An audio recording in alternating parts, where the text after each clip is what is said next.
Hello, everyone, and welcome to Movie Goodness, where we examine life through cinema here on the KB Radio Network. I am your host, Kevin Reid, and ladies and gentlemen, today is a little darker, it's a little gloomier. The sun isn't shining as bright as it was yesterday because today, August the 25th, 2026, we lost a legend. We lost an icon, and you never miss a good thing till it's gone type deal. And that's how I felt when I first saw the news that Miss Dolly Parton has passed away at the right young age of 80 years old. I I can say this going into this. I am a huge fan of Dolly Parton. And I'm not just giving her flowers now that she has passed on. This is true blue. Love Dolly Parton. I don't care what it was. Her music, her her performances, her on film. It's just something about Dolly Parton that it was just that girl next door, oddly enough, type feel that she gave, like somebody you could just be cool with. And she was just cool. She just reeked cool. Never hung out with her. Don't know what she was all about personally. It didn't matter. I didn't care. This was true fandom. It was just something about her. She just gave off a glow. And never saw Dolly Parton upset unless she was acting in in something where she was upset or anything like that. But in interviews and performing and whatever it was, she popped up. She just looked happy and she just gave off that happy feeling that just it was just uplifting, and she was just an uplifting spirit. And from somebody who is not a country music person, that I am not into country music at all, other than two people that I would listen to on repeat all the time in that genre. That's Johnny Cash and Dolly Parton. Because to me, they transcend the genre. It wasn't just country, it was pop. It was just music. And Dolly Parton had that ability. She just touched my soul along with millions of others around the world with her just beautiful voice. She had one of those unique voices that was uh how can I describe it? It's there are hundreds of gifted performers, singers that can really, you know, push that button for everybody where everybody loves them. I don't care if you're black, white, young, old, American, Siberian, whatever. It didn't matter. It's just something about their voice. And Dolly Parton was one of them. I would say Whitney Houston was another. Oddly enough, both of them performed I Will Always Love You. Dolly Parton is the one who wrote that song. She performed it way back in the day. And Whitney Houston remade it for the Bodyguard soundtrack, and it just turned into this juggernaut. And everybody jumped on board it like it was an original Whitney Houston song. But no, that came from Dolly Parton. And as powerful and soulful and hypnotic as Whitney Houston version of I Will Always Love You is, it's you put the two side by side. Dolly Parton, she did just as good as a job as Whitney Houston. Whitney Houston just put that extra little oomph to it. You know what I'm saying? That Whitney oomph. But Dolly Parton she will always be an icon in my eyes. Of course, she was a musician, an actress, a philanthropist, a businesswoman. She was dubbed the Queen of Country. And she is one of the most honored female country performers in history. Dolly Parton received multiple accolades throughout her, get this, 60 years, 6 decades That's a career, man.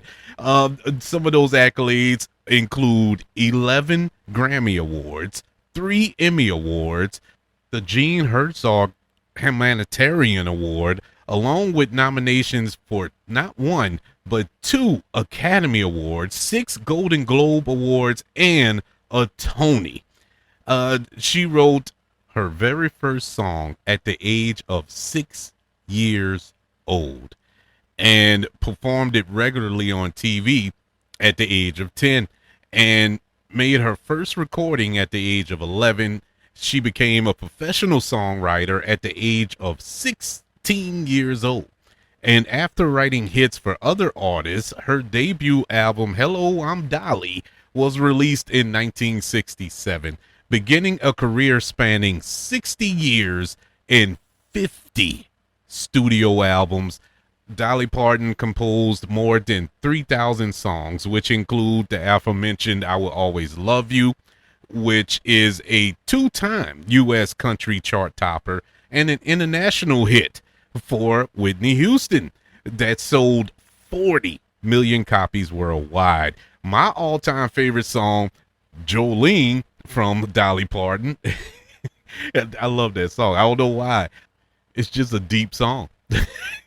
I never heard a song. I never heard a song where a woman is begging another woman to just leave my man alone. Please don't mess with him, because if you mess with him, I'm gonna lose him. You know, she wasn't talking. Never once did she ask her man, "Don't mess with Jolene."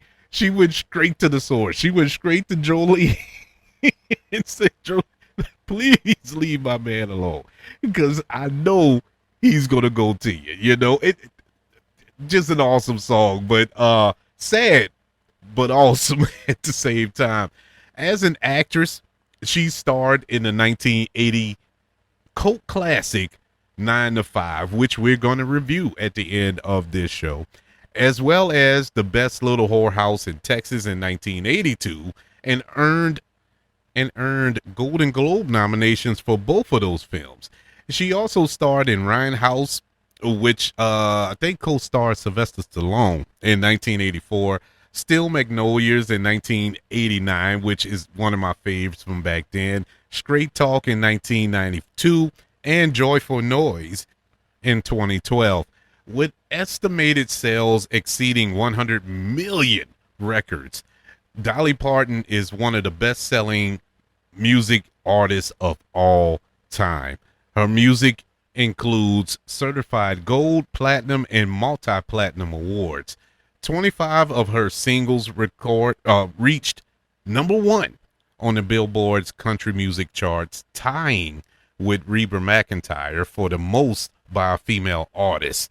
She had 44 career top 10 country albums, a record for any artist, and 110 career chart singles over 40 years.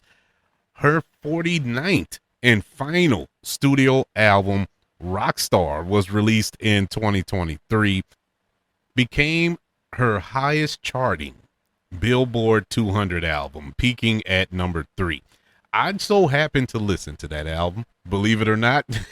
And her rendition of We Are the Champions, look, from Queen, Queen originally recorded that, but her rendition was so cool. I really, I don't want to say she outdid Queen, but she came close.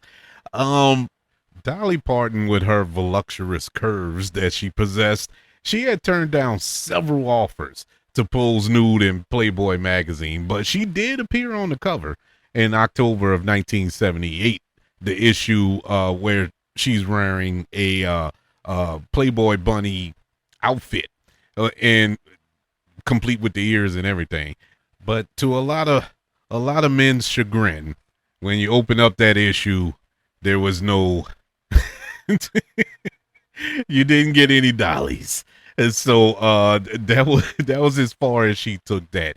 As far as her music is concerned, believe it or not, despite the fact that she can play many instruments, which includes the auto harp, the banjo, guitar, electric guitar, the fiddle, the piano, the saxophone.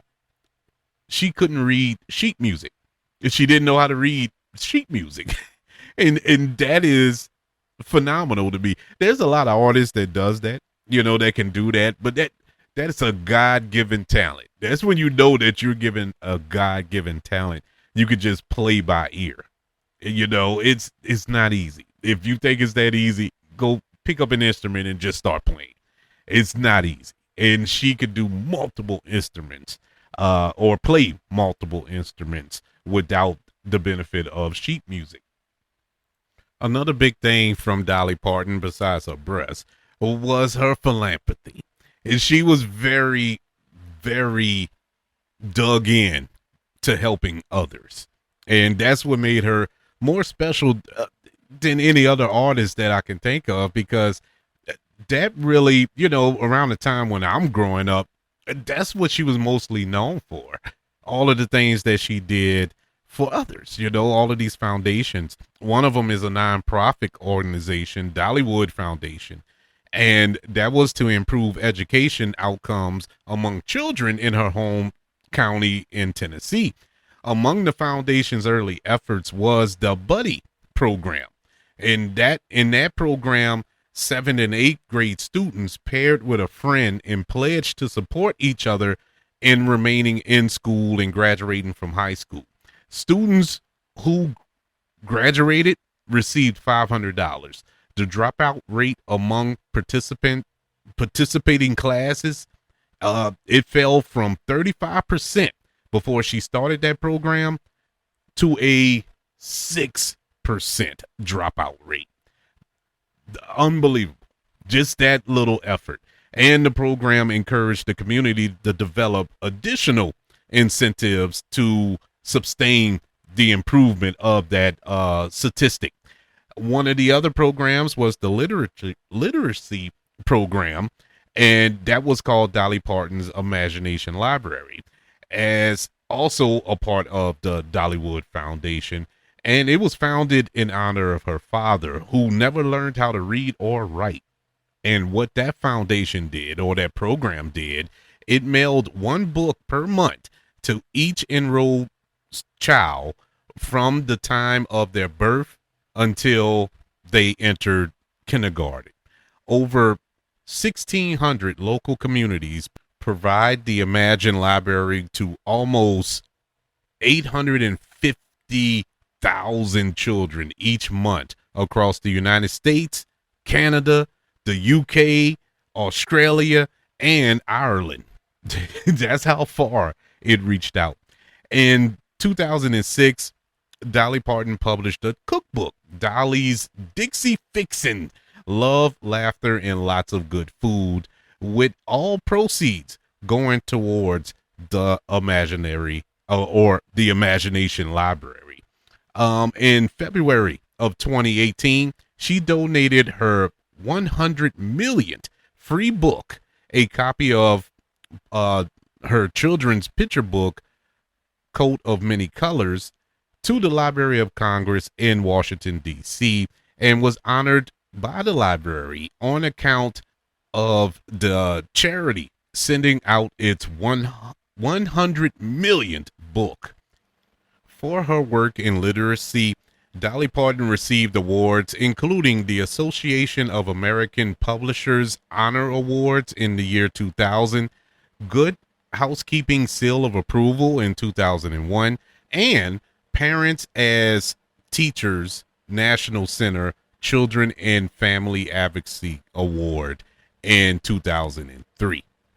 Going back to 2016, in response to the 2016 Great Smoky Mountain wildfires that took place, Dolly Parton was one of the country music artists to participate in a telethon to raise money for victims of the fire.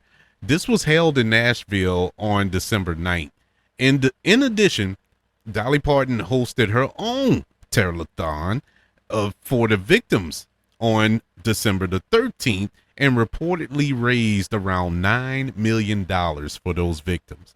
Her fund, the My People Fund, provided $1,000 a month for 6 months to over 900 families affected by the wildfires, culminating with $5,000 to each home in the final month due to increase fundraising, totaling $10,000 per family.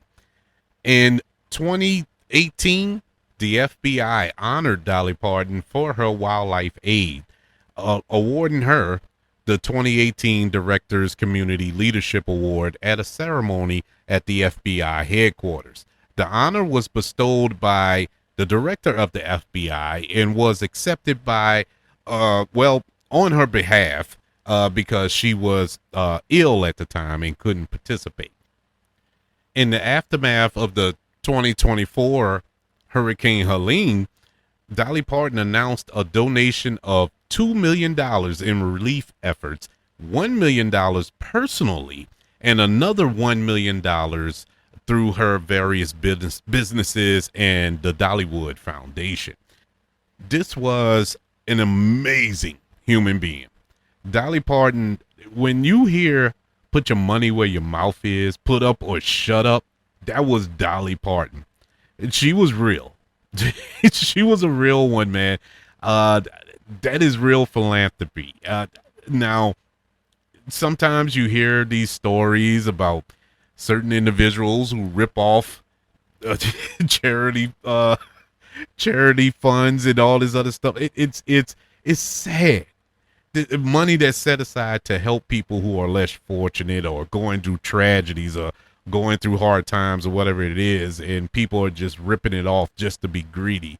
But you have someone like a Dolly Parton who doesn't have children, but she made sure that children got their education, learn to read and things of this nature. It's amazing, man, that somebody had a heart that big. It is so amazing, bro. It feels good to hear stories like this in a time like this that we're living in, when you turn on the news and you hear nothing but bad news about bad people. And to hear this news, or to know this news, and I'm just recapping her life. I'm pretty sure that a lot of people already knew all the works that she did throughout her life. And it wasn't for publicity. It wasn't to grandstand or boast. She did this clearly out of the kindness of her heart, because she loved others. And that's something that we all should do. Now, I don't have $1 million to donate. Now, if you have $1 million to donate to me, by all means. But if I could, that's the type of person I would be. If I was rich, that would probably be my goal, because my mindset, and this honest God truth, me and my wife talk about this all the time. What we gonna do with all that money? Yeah, it sounds good to be a billionaire, but what we gonna do with all that money? Now, I'm not gonna give it all away, but I'm saying I would help others. And this is the example. This is the blueprint right here, Miss Dolly Parton. This amazing woman. As far as her film career goes, she really don't have a large filmography. She only starred in a few films or guest starred on a few films or supporting roles and whatnot. But it all started in 1980 with 9 to 5. That was her, believe it or not, her first role. And like I said, she did an excellent job, excellent enough to get a Golden Globe nomination for her performance in that film. 2 years later, with The Best Little Whorehouse in Texas, Rhinestone in 84, Steel Magnolias in 89, Straight Talk in 1992. In 1993, The Beverly Hillbillies, where she played herself in a cameo. She also had a cameo as herself in Miss Congeniality. I can never say that. Part 2 with Sandra Bullock in 2005. Gromeo and Juliet, she played the voice of Dolly Grome. Joyful Noise, In 2012, Hollywood to Dollywood, she played herself in a cameo, and her last appearance on screen was in 2020, Dolly Parton's Christmas in the Square as an angel. And so I kind of bounced back and forth on what film we was going to review. I love Steel Magnolias so much, but I want to give Steel Magnolias his own show. I don't want to split that with nothing. And so I said, okay, 9 to 5 is a film that always stuck with me. Probably because it's one of my most, I guess you could say, earliest films I remember watching when I was a youngster. I was born in '79, so I was a year old when it came out, but I didn't see it until maybe, I don't know, 4 or 5 maybe. But I loved it. I don't know why I always gravitated to this movie. One of the main reasons was because of Daphne Coleman. I love Daphne Coleman. He in my eyes was one of the most underrated actors around that time. Comedic actors, and could be serious too.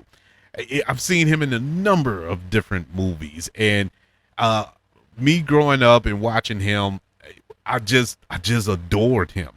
And in this film, he was the villain.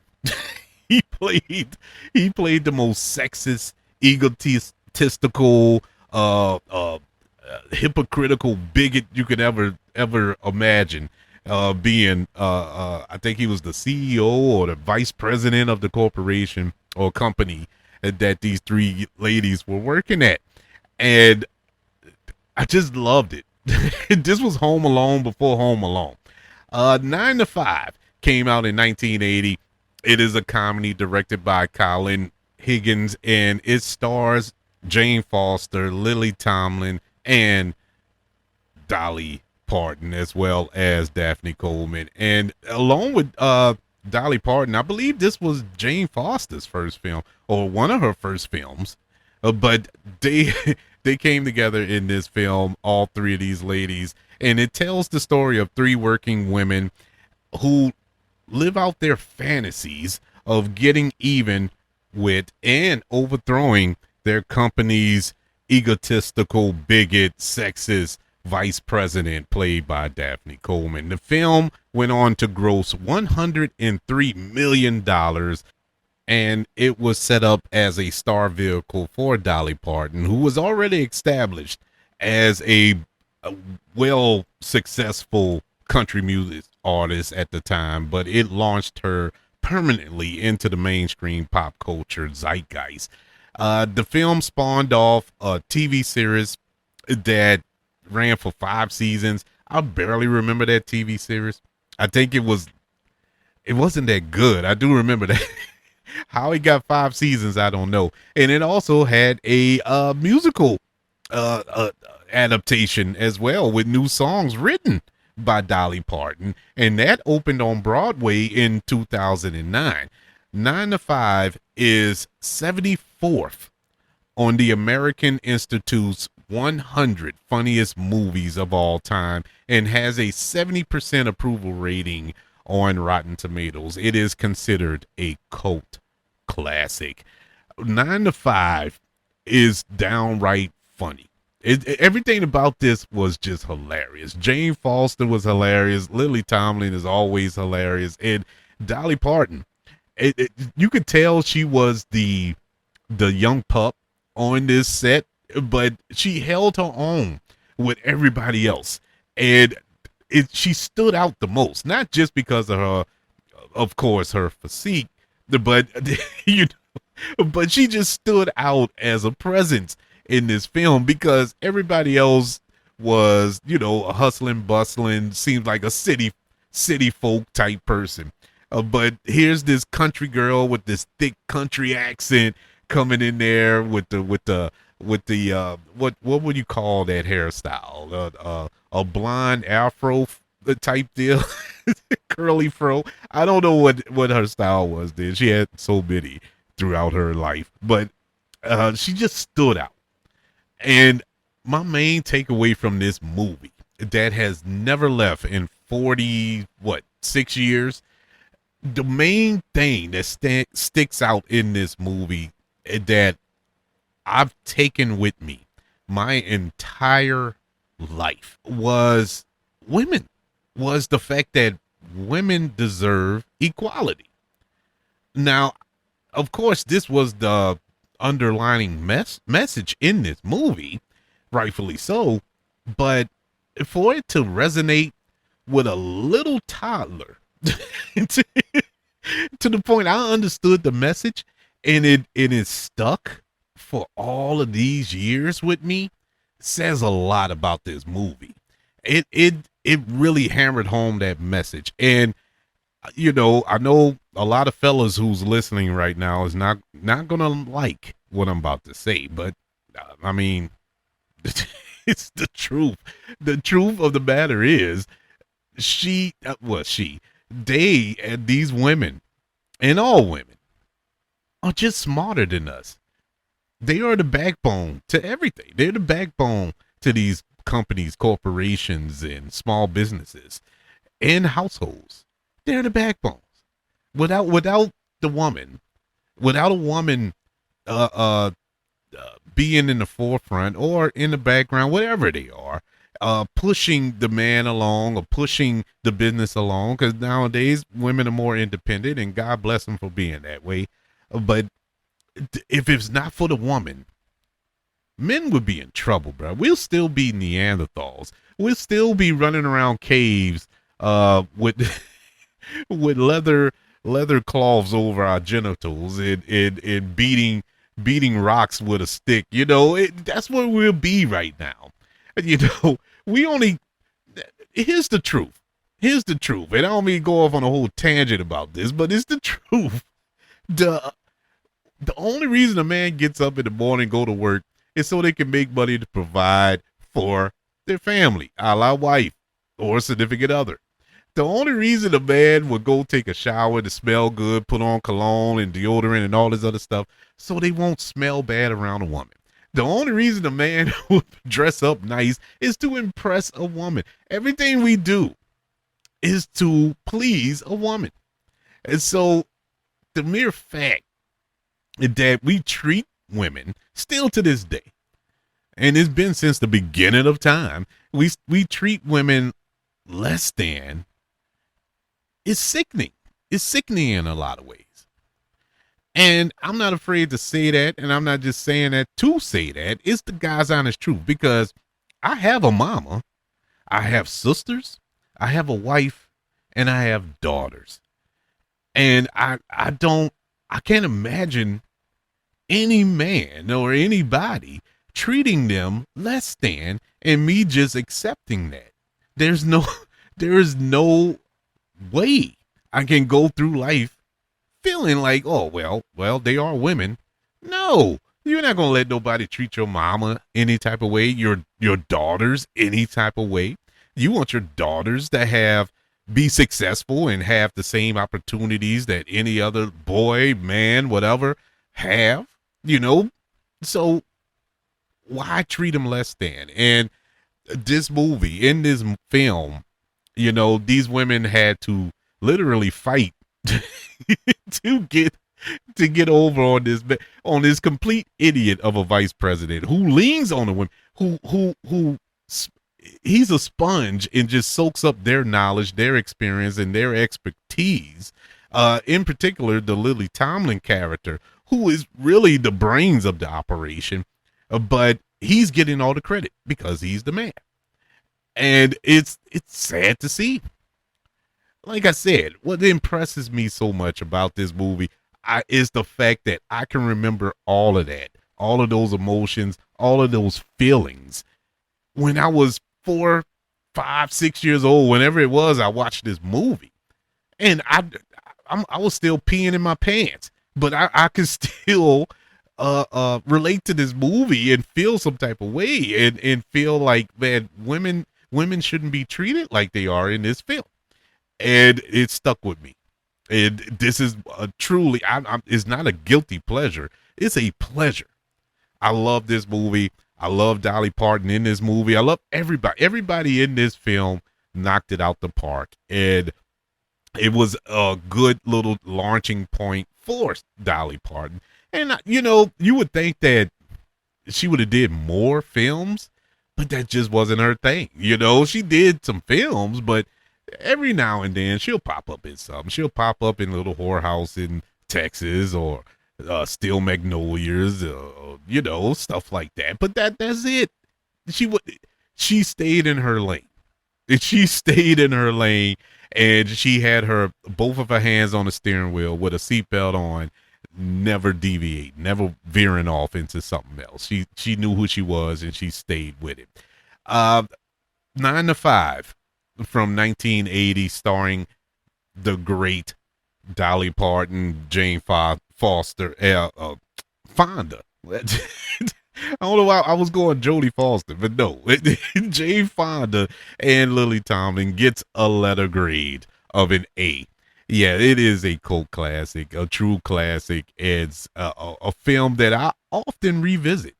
I revisit that movie more often than anything in my life. I think I've seen this movie 100 times in my lifetime. Don't know why, but it's just one of those movies that I adore.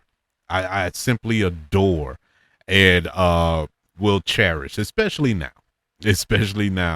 that we don't have Miss Dolly Parton, who was hospitalized in Tennessee, Nashville, Tennessee on August the 21st of 2026 and died after a brief battle with cancer on August the 25th.